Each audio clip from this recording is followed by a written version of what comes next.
The list of participating officials and the agenda were all finalized, but on the day the first working-level talks since the historic summit would have taken place, North Korea pulls the plug. Reason: the Seoul-Washington joint military exercise is ruining the diplomatic mood, according to the regime. A sudden turnaround as it seemed okay with the drills just weeks ago. Jung-hee at the Unification Ministry has our top story.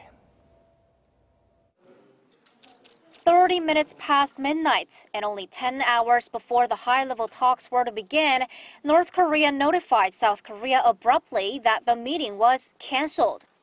Pyongyang also released a lengthy statement through its state media. It said it couldn't help but call off the talks, pointing to a combined Air Force drill by South Korea and the U.S. called Max Thunder, which started last Friday.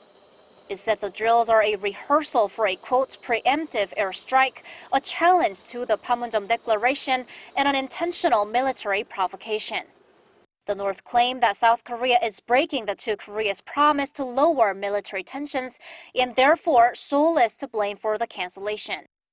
Pyongyang also lashed out at the U.S., saying Washington will have to think carefully about the fate of its own summit with the North, leaving open the possibility of canceling the Kim-Trump summit as well.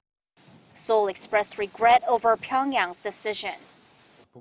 North Korea made a unilateral decision to postpone the high-level talks right after notifying us of the date, citing our regular joint Air Force drills with the U.S.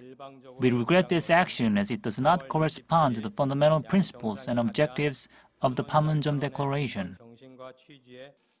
The government added that Seoul is still dedicated to fully carrying out the summit agreement and urged the North to quickly respond to its call for talks. South Korea stressed that dialogue will have to continue anyway, so the two sides can discuss the issues Pyongyang is now raising. Seoul sent a message to North Korea on Wednesday afternoon that was similar to its official public response. The two Koreas had a plethora of topics to discuss at the canceled talks, including the schedules for the inter-Korean military and Red Cross talks, which the leaders agreed at the summit to hold within May. But with the sudden about-face from North Korea, it is uncertain whether any of these talks could be held before the end of this month. Jung-hee, Arirang News.